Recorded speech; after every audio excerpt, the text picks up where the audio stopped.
เจ้าจะพามาเบิ่งเนาะไอดอลแห่งเมืองหนองบกแขวงขมวนชื่อว่าสาวอ้อนสบายดีเพื่อนนะ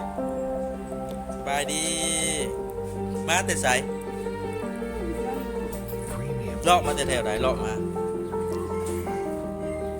คือบ่สู้เห็นอันนี้อยู่พักอยู่ไสบ่ละเห็นเขาอามอนนะวะอยู่ทานกินละข้าวอ่ะนี่ไปกินอย่างกูได้เอาให้สาลีจ้ะ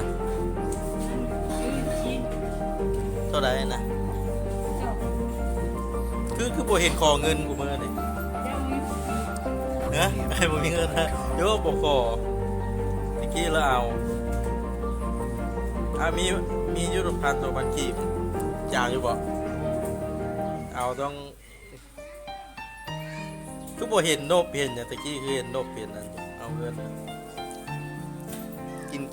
กินข้าวเช้ากับหยังเอาวันกินข้าวเพลนแต่กินกับหยังข้าวเพลน โอ้ยต้องบ่อยากตอบบ่อยากหยังเนาะ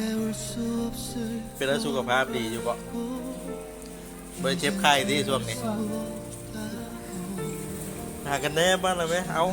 จะเอาให้นี่ปันจะใช้ให้รวยเด้อรวยเด้อโอ้ยรวยเด้อบอกคือบอกเลขเนี่ยบอกหูเลขเอาบอกผมบ้างติดต่อให้เป็นไว้จะบอกเอาจะเปลี่ยนอยู่เปลี่ยนนี่จ้ะยังบุ้งอายุวะไปลอกไปแถวไรแต่ละมันไปเล่นแถวไรไปสู้มาทั้งใดจนมาให้ลอกบอกอามอนตีมันไปลอกดูไปลอกไปได้ย่านบุกโควิดเคยเห็นบุกโควิดเป็นอะไรเบิ่งป่าเบิ่งรถเอาบ่ป่าไปต้มฮะเปลี่ยนบ่เฮ็ดยังเป็นต้มมี่เป็นบ่ทอดไข่มีปลาอยู่ตลาดแรงเมืองหนองบกแขวงขมวนปลาโลด้วยเชียวปลานิลปลานิลโลเซาเอ็ดเซาเจ็ดเนาะปลานิลเนาะปลานิลโลเซาเจ็ดปลาดุกโลเซาซี่โอ้ทำติกี้โลนึงเป็นร้อยตัวขายปลาแม่ค้า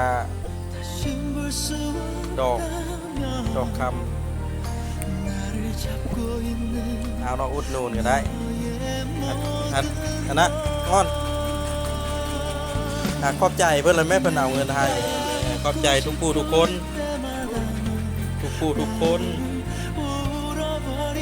อยากได้อย่างของขวัญปีใหม่นะยาวยังของขวัญปีใหม่เสื้อผ้าเลยลายมาเสื้อผ้าลายมาเสื้อโอ้ไปเคยไปเลือกเองบอกไปซื้อเครื่องอย่างเนี้ยซื้อเสื้อเลือกเองโมเมนต์เนาะเพิ่นเลือกมาให้เนาะกันแล้วโดนอย่างเห็นดีใจได้พบที่ไปทางใดต่อปะนี่ย่างเมื่อนี่บ่มีคนไปส่งป่ะโอ้ยพวกอยากได้พวกผู้บ่าวอยากได้อ้ายบ่รบกวนแต่บ่รบกวนค่อยไปค่อยมาเด้อเบิ่งในรถลางขอบใจก็เป็นแม่ค้าสาวอ่อนเนาะโยนที่เห็นอะไรก็มาเที่ยวเลาะมาดูอยู่แต่กระโดดสู้เห็นกูบ่าวตูนี่นะ ห็นบ่เห็นนี่มันก็มักเลาะไปประจำแถวเมืองนะ